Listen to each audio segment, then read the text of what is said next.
Sekali lagi, selamat datang dan selamat bergabung kembali pada presentasi dengan materi budaya positif yang akan diterapkan di dalam kelas kita masing-masing di masa yang akan datang.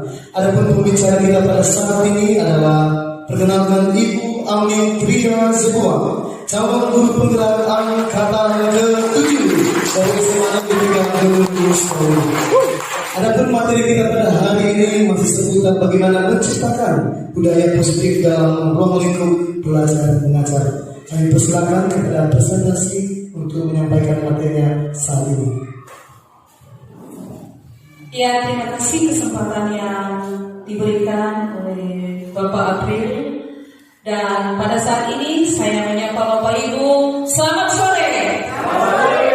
Bagaimana Bapak Ibu? Masih semangat? Ya, terima kasih kesempatan yang telah diberikan kepada kami untuk menyampaikan modul 1.4 tentang budaya positif. Yang pertama dulu, kita harus mengetahui bahwa budaya positif itu merupakan kebiasaan-kebiasaan yang bersifat positif yang mengandung nilai-nilai yang bisa membentuk karakter siswa. Maka pada saat ini saya mau mengajak Bapak Ibu, ada yang melaku sebagai A dan yang satunya sebagai B. Coba Bapak Ibu mengepalkan tangan dan coba Bapak Ibu membayangkan bahwa di dalam kepalan tangan itu ada sesuatu yang Bapak simpan yang berguna untuk masa depan. Maka di sebelahnya sebagai B yang berusaha untuk membuka kepalan tangan Bapak Ibu.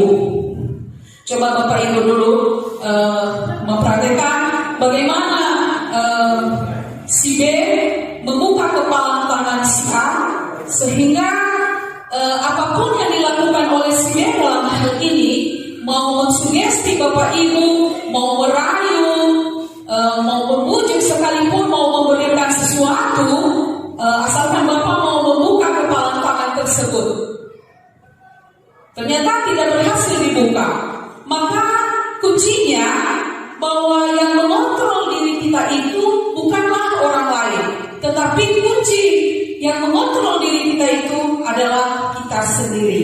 Seperti apa yang dikatakan oleh Bapak pendidikan kita dalam hal ini, Bapak Hajar Dewantara, bahwa di mana ada sebuah kemerdekaan, maka disitulah ada sebuah disiplin. Kalaupun sifatnya disiplin itu menjurus kepada self-disiplin, yang mau tidak mau disiplin itu harus berada di dalam diri kita sendiri. Selanjutnya,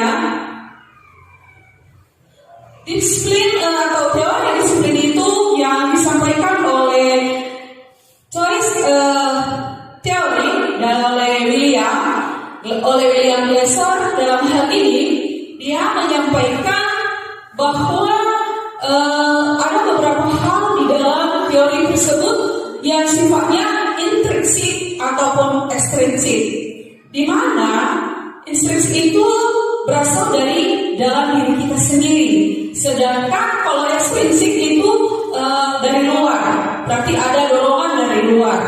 Maka di dalam hal itu, di dalam teori itu katanya ada semacam motivasi, ya. Ada motivasi yang pertama, kita itu berusaha untuk menghindari hukuman. Berikutnya kita juga itu berusaha untuk mendapatkan imbalan. Berikut untuk menghargai diri sendiri. Selanjutnya tentang nilai-nilai kebajikan universal, dan yang terakhir nanti tentang keyakinan kelas. Berikutnya bagaimana dengan model berpikir menang-menang, dalam hal ini kolaborasi dan konsensus di dalam menciptakan pilihan baru. Di situ ada 5 posisi kontrol guru. Yang pertama, sebagai penghukum, di mana posisinya sebagai penghukum ini kita sering sekali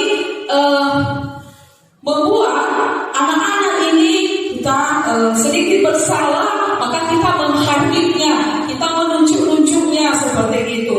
Bahkan kalau boleh kita menyindirnya, itu posisi penghukum. Sedangkan kalau posisi pembuat rasa bersalah, maka di posisi pembuat rasa bersalah itu kita sepertinya terkadang ini di lapangan kita suka ibu sangat kecewa denganmu, kamu berbuat seperti ini, padahal ibu sudah capek-capek membentuk karaktermu. Jadi mau tidak mau si anak itu nanti dia merasa bersalah dan dengan terpaksa dia meminta maaf kepada kita. Selanjutnya posisi sebagai teman. Kita di sini juga bisa memposisikan diri kita sebagai teman kepada siswa. Hanya kita perlu berhati-hati. Kenapa? Terkadang di posisi seperti itu siswa salah mengartikan. Terkadang kalau kita dekat dengan siswa, maka kalau kita mengajar di kelas, dia sudah sering menyepelekan kita, bahkan tidak menghargai kita di posisi di mana kita sebagai gurunya. Selanjutnya posisi sebagai pemantau. Ini juga terkadang terjadi di antara kita bapak dan ibu guru. Kita hanya melihat saja apa yang terjadi di sekeliling kita. Kita maka menuliskan poin tanpa dulu kita memproses, tanpa dulu kita mencari tahu ada apa anak itu berbuat. Ya, itu sering sekali terjadi di sekolah kita.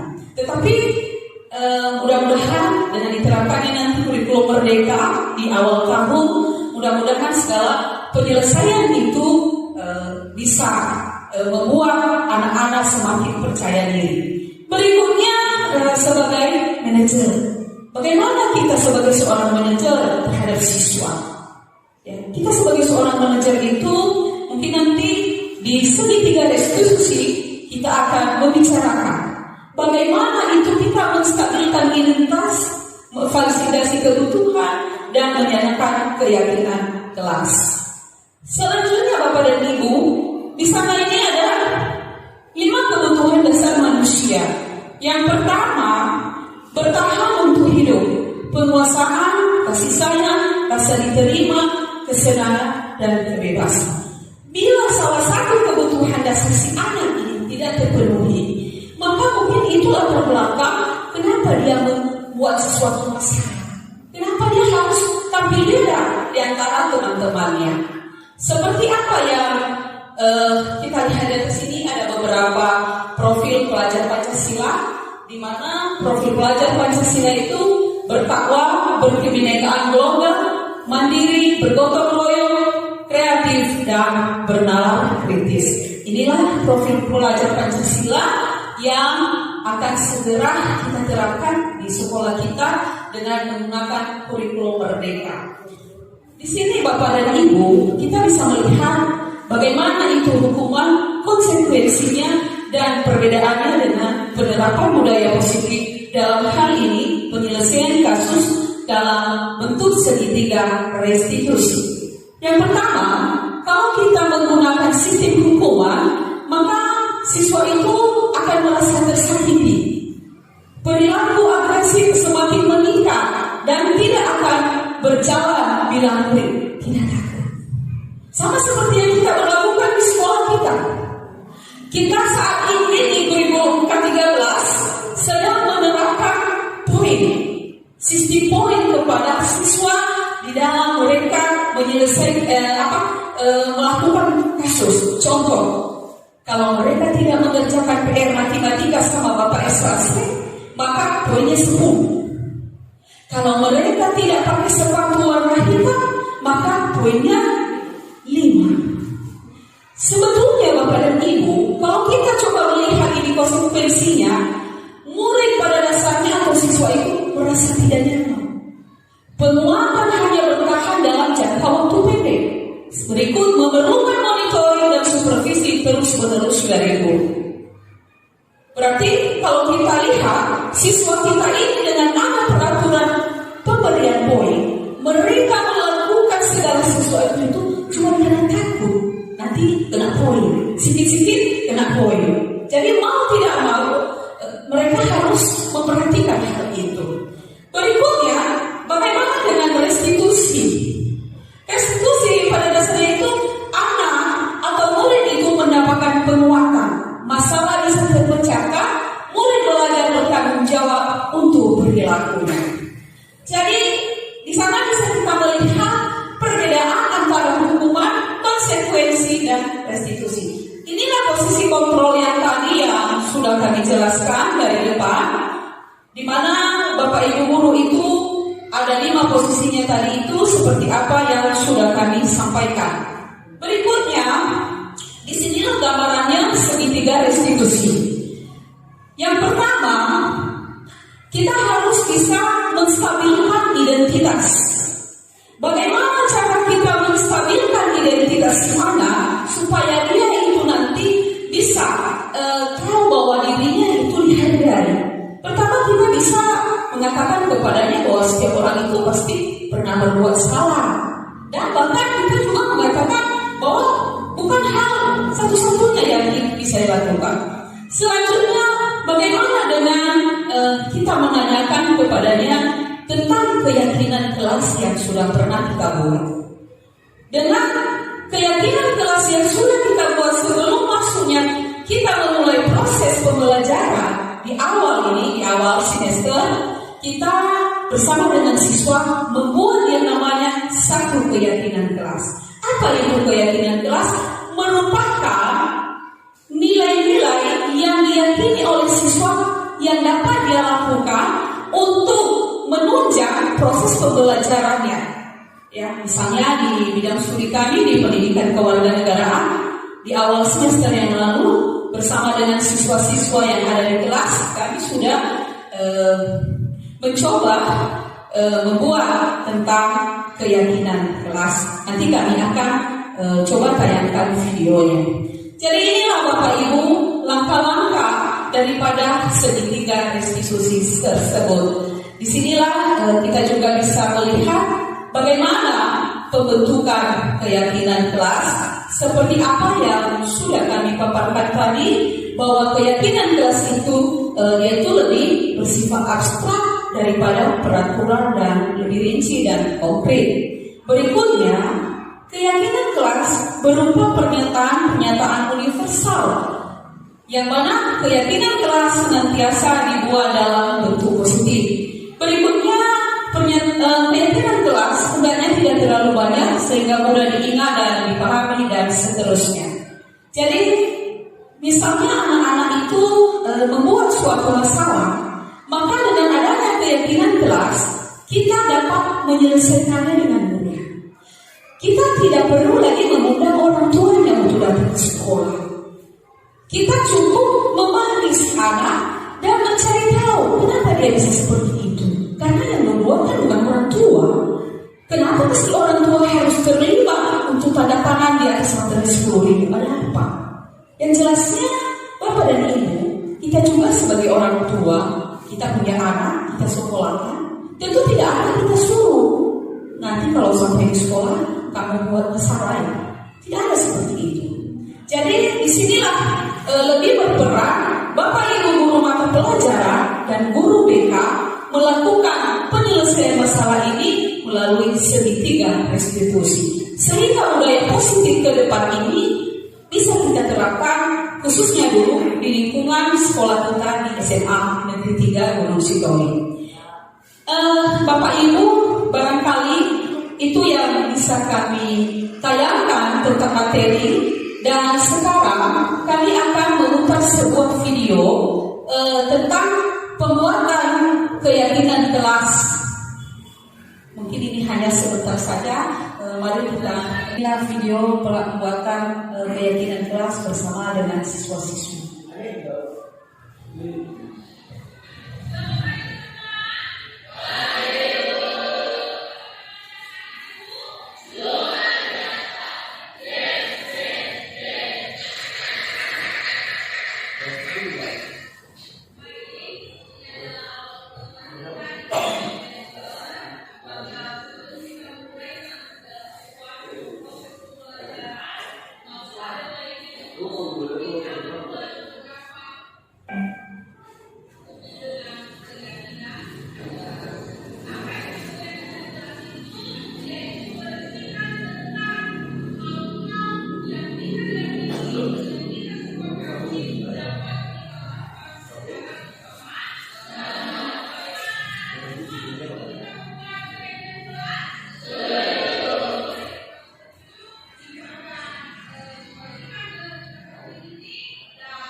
diberikan kebebasan untuk menuliskan hal-hal yang dia yakini atau yang nantinya akan kita sepakati bersama di dalam mengikuti proses pembelajaran di dalam satu semester.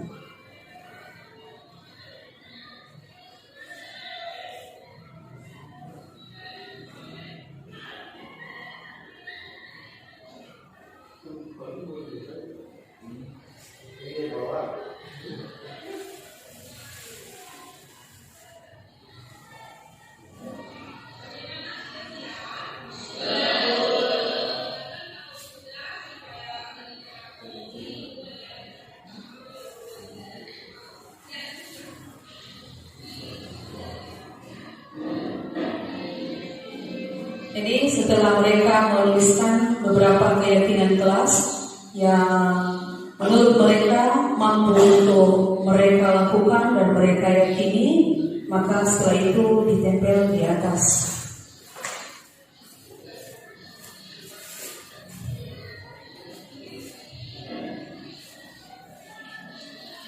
Dan inilah keyakinan kelas yang sudah kami buat bersama dengan anak-anak. Ini proses pembuatan daripada keyakinan kelas tersebut, dan keyakinan kelas ini nanti akan menjadi pedoman di dalam kami melaksanakan proses belajar mengajar.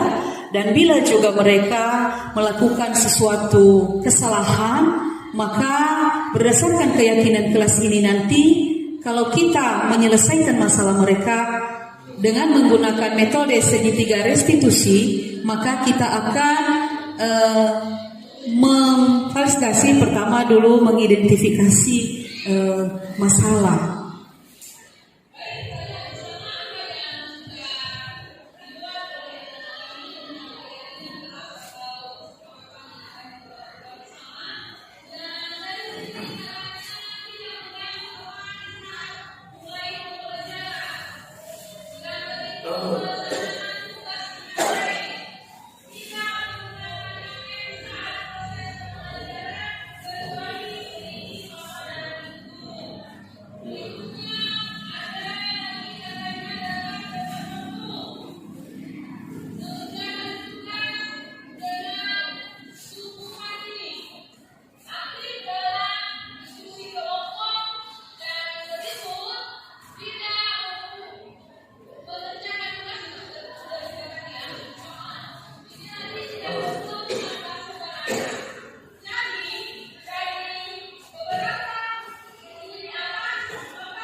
Ya, baik Bapak Ibu, barangkali itu sekilas video tentang keyakinan kelas atau budaya positif yang sudah kami buat bersama anak-anak.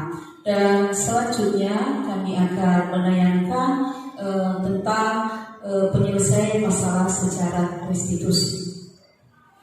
Demokratisasi, perlindungan lingkungan, dan sebagainya. B. Aspek ekonomi.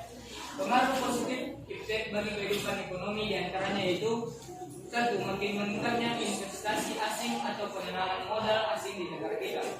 2. Makin terbukanya pasar internasional bagi hasil produksi dalam negeri. 3. Mendorong para pengusaha untuk meningkatkan efisiensi dan menghilangkan biaya tinggi. 4.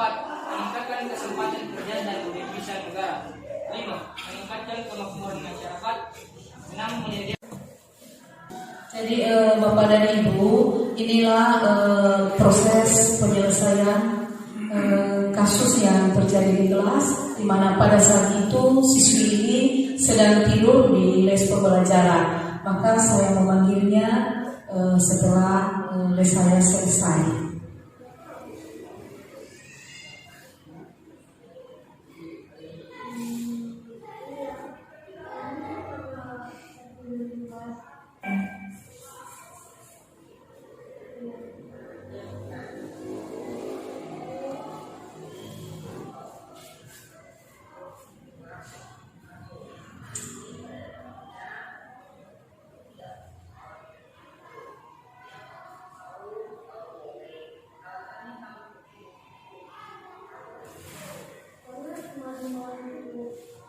Ini Bapak dan Ibu, kita sedang menstabilitaskan identitas anak.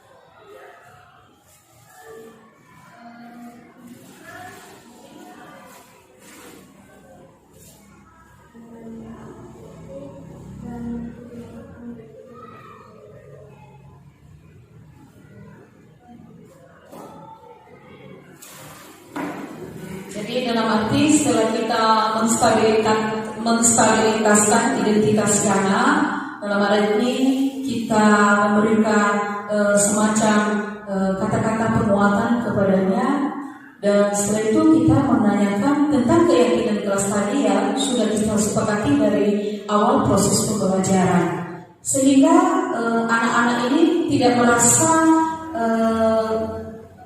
harga dirinya tidak dihargai. Terkadang kalau anak-anak melakukan sesuatu kesalahan, kita terus memberikan hukuman. Misalnya seperti apa yang saya sampaikan tadi di penjelasan, bahwa kalau ada anak yang pakai sepatu yang tidak sesuai dengan peraturan sekolah, maka terkadang kita Bapak Ibu guru itu menyuruhnya, buka sepatumu. Sementara dia itu kan manusia, sama seperti kita. Berarti kalau kita menyuruhnya membuka sepatu tanpa alas kaki di depan teman-temannya, sama artinya kita tidak menghargainya. Dia itu rasa percaya dirinya berkurang. Jadi mudah-mudahan Bapak Ibu dengan kami sudah membagikan berbagai pengalaman selama kami mengikuti pendidikan guru penggerak hingga pada saat ini, budaya positif di sekolah kita ini akan bisa kita terapkan. Terima kasih. Yahoo. Hai, saya Fitran Zebua dari kelas 12 MIPA 3. Di sini saya akan menyampaikan perasaan saya setelah menyelesaikan masalah dengan Ibu Tria. Di sini saya merasa sangat senang, tidak merasa tertekan, merasa dihargai dan diberikan kebebasan dalam memilih pendapat sesuai dengan keyakinan kelas yang telah disepakati. Dan saya berharap semoga metode segitiga restitusi ini dapat dikembangkan atau dilanjutkan dalam menyelesaikan masalah atau kasus di sekolah. Terima kasih. Terima kasih. Apabila ada pertanyaan dari peserta, kami persilakan. Iya, kami persilakan, Bu.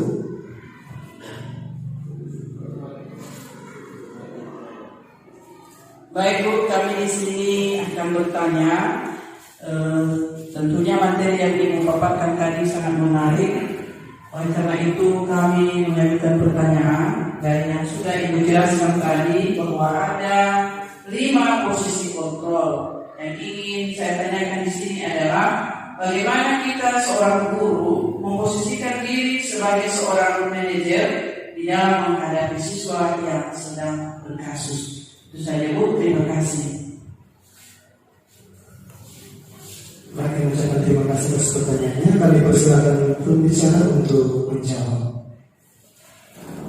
Baik, terima kasih atas pertanyaan yang cukup bagus yang disampaikan oleh Ibu Erna Tanjung. Yang pertama, tadi itu pertanyaannya bagaimana kita memposisikan diri sebagai seorang guru di dalam menghadapi siswa yang sedang berkasus. Seperti apa yang saya sampaikan tadi itu, bahwa 5 posisi kontrol guru itu yang terakhirnya adalah posisi sebagai seorang manajer. Sebagai seorang manajer, seperti video yang sudah kami tayangkan tadi, bagaimana kita Bapak Ibu guru itu menempatkan diri kepada siswa sehingga siswa itu tidak merasa direndahkan, disepelekan. Pertama, kita menstabilkan identitasnya. Kita menanyakan kenapa dia bisa berbuat seperti itu. Seperti di video tadi itu, cuplikan video itu, bahwa siswa yang mendatangi saya itu, di saat saya mengajar, dia sudah tidur. Tapi saya tidak langsung memarahinya. Begitu saya selesai mengajar, maka saya memanggilnya. Saya bilang, nanti setelah jam pembelajaran, tolong kamu menjumpai ibu. Jadi dengan kalimat seperti itu, siswa itu merasa dihargai. Dia tidak merasa berada di dalam tekanan. Di mana pendidikan itu di kurikulum Merdeka itu harus berpihak kepada murid. Bagaimana kita Bapak dan Ibu guru menumbuhkan karakter dan kepercayaan diri siswa itu? Kalau kita mengadakan pendekatan secara di posisi sebagai seorang manajer, kita yakin bahwa siswa-siswa kita yang barangkali 1000 sekian jumlahnya akan melakukan tindakan yang tidak di dalam unsur keterpaksaan. Mereka melakukan atau mengikuti peraturan sekolah itu sesuai dengan hati nurani mereka tanpa unsur pemaksaan. Kalau kita menggunakan segitiga restitusi. Jadi itu jawaban yang bisa kami berikan atas pertanyaan Ibu Hena Tanjung yang katanya tadi bagaimana kita memposisikan diri sebagai seorang guru di dalam menghadapi kasus siswa. Bagaimana Ibu Tanjung? Iya, baik. Kami kembalikan kepada moderator. Ya, karena tidak lagi pertanyaan dari Bapak Ibu peserta, maka demikianlah presentasi mengenai budaya positif yang disampaikan langsung oleh Ibu Amin Tria Zebo. Dan akhir kata, apabila ada kekurangan kami selama membawa presentasi ini, kami meminta maaf. Selamat sore, ya Allah.